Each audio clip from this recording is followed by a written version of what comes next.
Jadi membersihkannya menggunakan alat bantu pinset ini.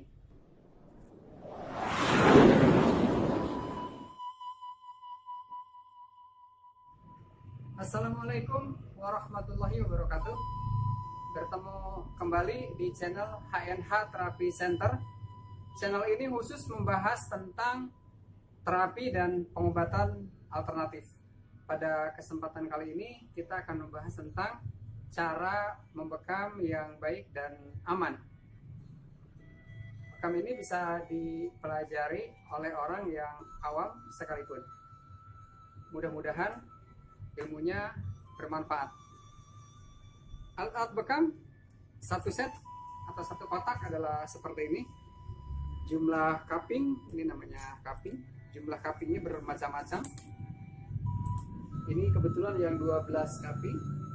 1, 2, 3, 4, 5, 6, 7, 8, 9, 10, 11, 12. Kemudian ada yang lebih sedikit lagi, yang setengah ini adalah 6 cupping. Ada lagi yang 24, ada lagi yang 36. Alat bekam ini adalah cupping. Ini biasanya di dalamnya dilengkapi seperti ini. Ini dulunya adalah magnet. Magnet ini sebetulnya ketika membekam, ketika seseorang akan membekam itu dipasangkan di sini. Ini fungsinya untuk menarik unsur logam dalam darah. Jadi untuk menarik unsur logam dalam darah. Dan di dalam prakteknya alat ini jarang sekali untuk digunakan karena sekarang ini bukan lagi magnet. Kadang ini hanya besi biasa. Kalau magnet ini harusnya menempel seperti ini, tapi ini enggak. Ini jatuh. Tidak ada fungsinya sama sekali. Jadi ini diabaikan saja. Ini adalah cupping. Cupping yang besar ini biasa digunakan untuk di punggung. Di punggung, di bagian paha, di bagian dada. Kemudian yang paling kecil ini biasa digunakan untuk misalnya di antara alis. Digunakan juga misalnya di bagian lengan seperti ini. Pada titik-titik yang lebih sempit itu bisa digunakan. Kemudian ini adalah tarikan namanya. Tarikan ini bisa dibuka seperti ini. Dibuka. Ini dibuka kalau misalnya kemasukan darah tersedot masuk ke sini, maka ini harus dibuka, dibersihkan dalamnya. Kemudian ini juga karetnya, ini unsur karetnya nih yang hitam. Kadang-kadang keras, lama-lama menjadi keras, maka dikasih minyak kembali. Setelah dikasih minyak, ini akan menjadi longgar kembali seperti ini. Tapi kalau keras, kadang ditarik begini, tetap diam atau tidak kembali. Yang berikutnya ada cadangannya. Ini cadangan untuk ujungnya. Ini ujungnya bisa dilepas. Ini kalau dibersihkan, misalnya dalamnya bisa dibersihkan. Ini adalah cadangannya. Kenapa ada cadangan? Karena kadang-kadang nih mulut dari bagian tarikan ini lama-lama dol, membesar. Kalau sudah membesar begini tidak bisa lagi pakai narik, nanti ngempos begini, kosong. Nggak bisa narik, jadi itu ada cadangannya. Berikutnya ada ini namanya selang kecil. Ini gunanya sebetulnya untuk pembekaman mandiri. Pembekaman mandiri itu bisa menggunakan dipasangnya seperti ini, pemasangannya. Dipasang pada cadangannya, dipasang. Kemudian ini ujung satunya lagi, ujung selang satunya lagi dipasangkan ke sini. Nah, maka ini berfungsi seperti ini. Berfungsi seperti ini. Kemudian ujungnya ini digunakan ke sini, jadi seperti ini. Cupping ini bisa untuk membekam punggung sendiri seperti ini nanti. Posisi seperti ini, tarik sendiri begini. Tapi tentu saja ini membekam kering. Kalau membekam basah, membekam keluar darah tentu tidak bisa dilakukan sendiri, harus dengan orang lain. Nah ini seperti itulah fungsi selang ini. Berikutnya adalah di dalam cupping ini cadangan karet sama ventilnya. Ini adalah karetnya, ventilnya seperti ini. Nah, ini berguna ketika cupping ini Kalau lama-lama dipakai itu karetnya bisa dol. Jadi ini cendol. Ini kalau ini masih baru kita copot begini. Nah, lepas copot gitu ya. Nah, ini copot. Nah, ada ikat ambil. Nah, diambil kosong. Ini kalau misalnya sudah dol, ganti saja dengan yang baru.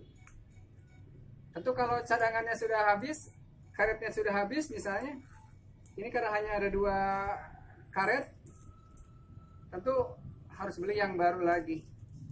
Jadi satu set adu bekam hanya ini saja. Kemudian yang harus kita miliki juga sarung tangan terbuat dari karet. Ketika akan mengambil darah, tentu kita harus menggunakan sarung tangan agar darah itu tidak mengenai tangan kita. Jadi tangan kita tetap bersih dan steril. Selanjutnya adalah jarum atau lancet. Ini namanya. Yang ideal untuk bekam adalah ukurannya 21. Karena selain 21 ada yang 28, ada yang 30 dan 32. Semakin besar ukurannya, semakin kecil jarumnya. Kecil sekali itu biasa digunakan untuk membekam anak-anak.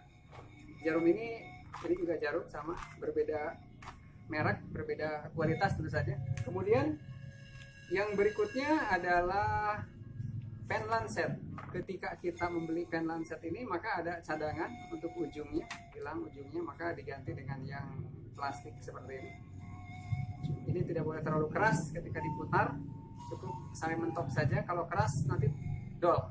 Nah, jadi ini adalah ujung lancet. Ketika kita membeli pen lancet, maka ada mirip seperti jarum, seperti lancet, tetapi ini terbuat dari besi. Ini fungsinya sebenarnya jarang digunakan.